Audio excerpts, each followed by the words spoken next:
You might think that metacognition is just a fancy word that could win you a game of Scrabble, but along with being a great addition to your lexicon, metacognitive strategies are potentially potent tools for any student pursuing a higher education.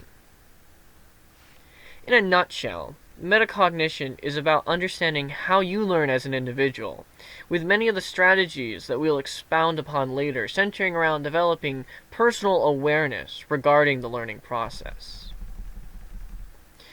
When you were younger, you probably figured out that you were more coordinated with one of your hands than the other. And from then on, you likely relied on this dominant hand when you learned how to do things like write or throw.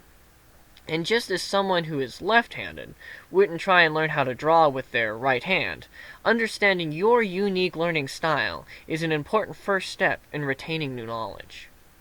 And while scientists still don't know much about how our brains work, most of them agree that everyone's brain is different, which means that everyone learns a little differently as well. And this brings us back to metacognition, which is all about trying to understand what learning strategies work for you. Don't be afraid to be adventurous, and if something doesn't seem to work, try something else. Just because your best friend swears on their stack of note cards doesn't mean that writing out all those equations is going to help you any. Metacognition is also about being introspective as well as retrospective, which means question everything. You should be asking yourself whether you are actually learning something when you are sitting in class. And if the answer is no, then you should be asking yourself what could be changed so that your time was being spent more effectively. This also means that you should be considering after a test, how well did that go? Or what could I have done to do better?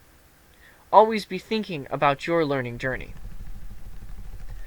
Another important element of metacognition is the idea of tiered levels of learning, and this concept is often illustrated through something called Bloom's taxonomy.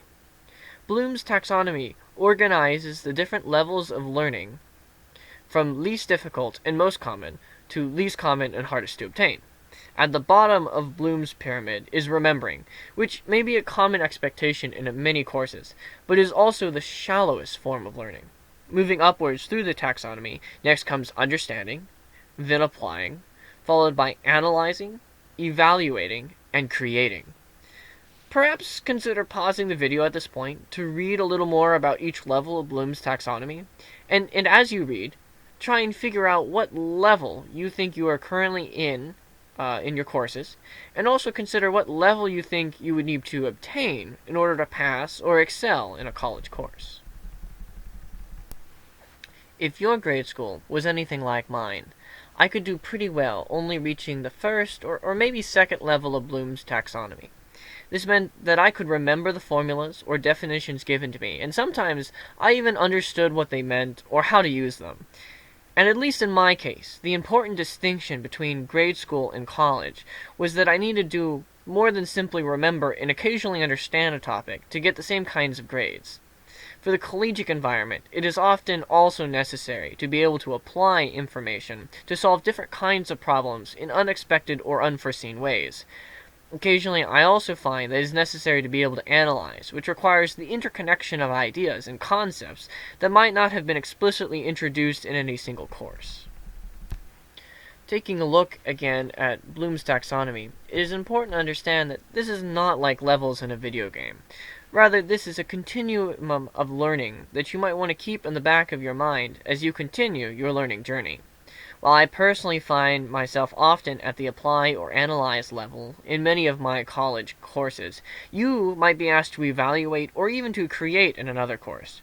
And just as easily, you may find that in other courses you only really are required to understand and sometimes apply the knowledge presented to you to do well academically. Ultimately, let Bloom's taxonomy illustrate the broad spectrum of possible types of learning that you might be engaged in, so that you can somewhat qualify your day-to-day learning experience. Maybe now you are thinking more about how you learn and what level you need to be synthesizing information, but how does that help you in your current course? Well, while it might be really tempting to try and just learn what you think will be on the test, our metacognitive strategies would suggest that by obtaining a deeper understanding of the material, that you should be able to succeed at anything the instructor can throw at you. Learning is also like developing any other skill, in the sense that practice really does make perfect. You could watch a million videos of people riding bikes, and eventually you might even convince yourself that it doesn't look all that hard. But if you never actually go outside and try it on the real thing, when you go to take your bicycle exam, it's going to be really ugly really fast. Because, let's face it, watching people riding bikes is not the same as physically riding one yourself. And since metacognition is about understanding how you learn, you also need to develop an awareness for how long it takes for a concept to sink in. Rome was not built in a day, and studying for a major exam might need a little more than 24 hours as well.